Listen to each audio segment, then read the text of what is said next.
Hello, welcome back to Just Smell Better, the best fragrance channel in the world. The first video of 2026. That sounds so crazy to say, man. Like, I swear it was just 2018 and now we're in 2026. That is wild, but I know everyone says this, man. This year is my year, bro. I promise you that. I'm gonna log in, double down on YouTube. I already have momentum, so let's keep going. And I thought, why not start off the year with a banger? I've been looking into this brand, this house, for so long, and I finally decided to pull the trigger.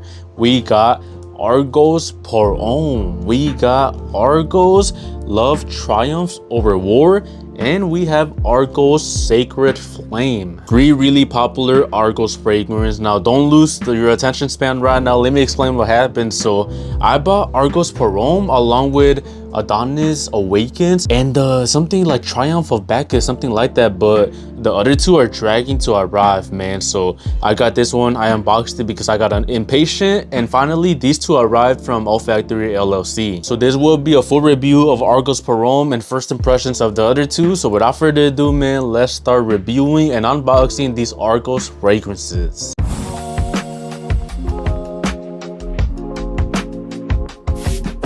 Okay, so let's start, man. The House of Argos, like, I am just so intrigued by the art, you know. Like, I'm not the biggest fan of Greek mythology, I can't even say it, or like the literature, because I literally don't read history books or I don't know much about it. I do like the movies though, like the war movies. I do like the Rome history, so it does intrigue me a little bit.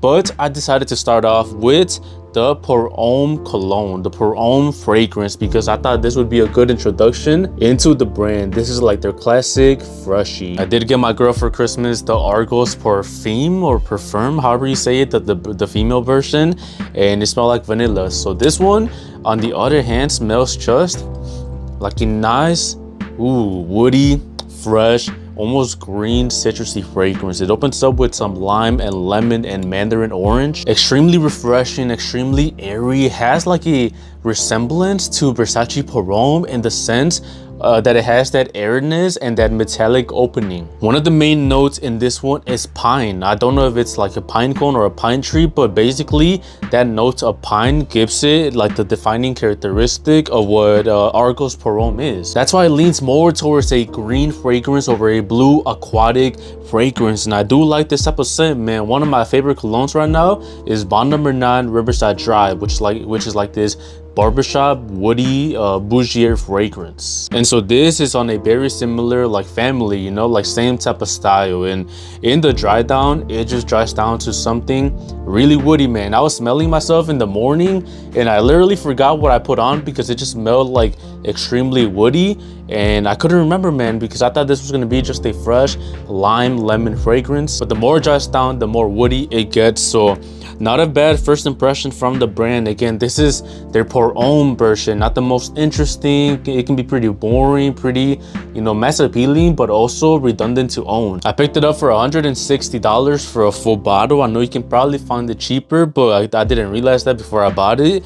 Not a bad deal. Usually I would be kind of mad, you know, kind of disappointed that I got a pretty popular, you know, like maybe redundant scent profile, but this one is done pretty nicely and I am pretty happy with my purchase. I think it's going to be the perfect spring scent, almost like an alternative to something like Sersha Renaissance. So not a bad first impression to the brand. I literally opened it yesterday, I wore it today, and I really do enjoy it. So Argos Pour Homme, a solid 8.5 out of 10 to start off the video and to start off the new year too. So now let's go for Sacred Flame Eau de Parfum. Finally, we're getting to the interesting, the packages, bro. This one, the Pour Homme's just pure black, and this one has someone in there. I don't know exactly who it is, but it looks like a Greek character. So let me know who that is, man. I have no idea. Ooh, absolutely beautiful presentation, man. Beautiful. And the juice is really red, bro. I'm a little bit scared to spray this. I feel like it's gonna be really strong, really, you know, like ambery dark. So hopefully it's nothing headache inducing, bro. I'm scared. First impressions, let's see what it's all about.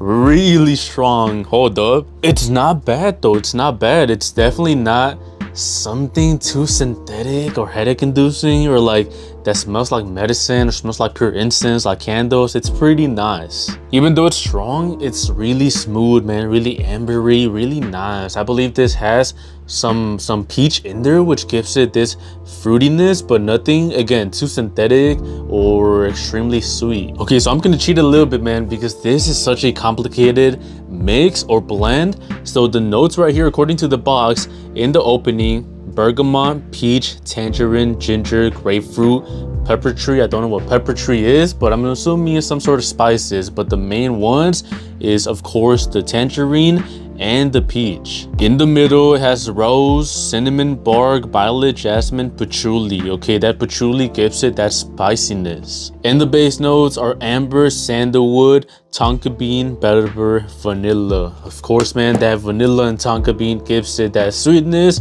along with the sandalwood. That's what gives it the masculinity, you know. It balances it out and it doesn't lean feminine, because without those dark notes, man, this is definitely a female perfume, bro, like a woman's perfume. But those dark notes, it's what makes it a nice, balanced, well-rounded masculine fragrance with some sweetness and a lot of character, man, a lot of character. I feel like this is perfect for winter, so I'm not gonna be able to pull it out all year round, but for those special occasions, man, this is one of those that, like, you can't wait to pull out. You know, you have a specific date in mind and you know you're gonna wear Sacred Flame. Really good fragrance, man, really good scent. I do like it a lot. I think I'm gonna give it also like an 8.5. You know, I don't want to go too high. I feel like even though they're completely different, like different styles, different weathers, different seasons, they both have their time and place for me to use them, and I'm really impressed. For right now, another 8.5 for Argos Sacred Flame. And finally, let's unbox Love Triumphs Over War. Again, no idea what these guys are, what these characters are doing. You let me know in the comments, bro, if you guys know the history or the mythology. Here we have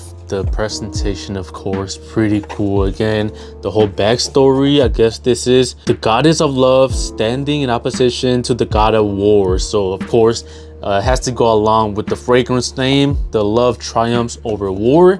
And the bottle, also a little bit like yellowish orange, maybe brown. Looks like the Dolce & Gabbana The One color, not as red as the other one, the Sacred Flame, but I'm assuming it's also gonna be a dark ambery fragrance. Come on, man, don't disappoint me. Let's end it off with a bang. Let's check it out.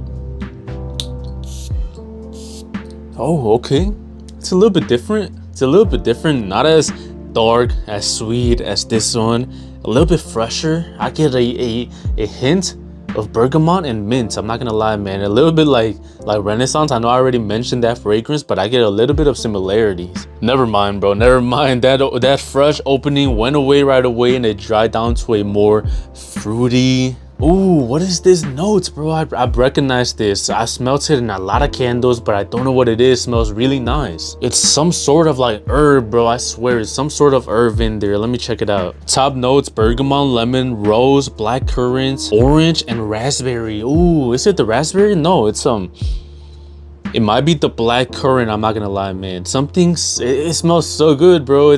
I can definitely get the rose too, man. I definitely get the rose, but there's something in there that just smells amazing. Okay, the middle notes are violet, geranium, yin yang, whatever that is, bro, iris, and cinnamon bark. And of course, the classic amber, patchouli, vanilla, sandalwood, and some cashmere wood. I think I might like this one a little bit better than Sacred Flame. I don't know why I like the opening so much. It's nothing like crazy, like mass appealing like that. It's nothing as, let's say, sweet or sexy as this, but I do enjoy how different it is. Just smells really nice, like a mixture of sweet berries and of course those like woody notes, you know, those woody notes gives it that nice base for it to project. That vanilla gives it that sweetness for it to project like crazy. I really like it. Some people could maybe argue that it smells a little bit feminine, but I think I can pull it off for sure. I don't know if I would feel like my girl would pull it off better. I think I would definitely prefer to wear it myself, but I can definitely see it being unisex. Amazing fragrance, bro. I love this one a lot. And I wasn't wrong, man. I had my suspicions that Argos was going to be one of my favorite brands. not only because of the art style, but like when I was watching those reviews, like ranking all the fragrances, everyone was glazing them and talking positive about them. So definitely did not disappoint, and I'm just so happy that I found a house that's a little bit more unique. I know it's still really popular, but it's not your classic like Surshop or Banda Mernan or Parfums de Marly. I didn't even know about this brand until like 4 months ago, honestly. So I'm really excited, man. All amazing fragrances. I'm gonna give Love Triumphs Over War a 9 out of 10. You can sample all of these new colognes on my sampling website, smellbettersamples.com. The link will be in the description, and you can follow me on TikTok there too. I'm gonna try to grow my TikTok a lot this year. I feel like there's a lot of opportunities there that I need to capitalize on. So if you want to support me on TikTok, the link will also be in the description. The goal for 2026, 20,000 subscribers on YouTube. Thank you for watching. Just smell better.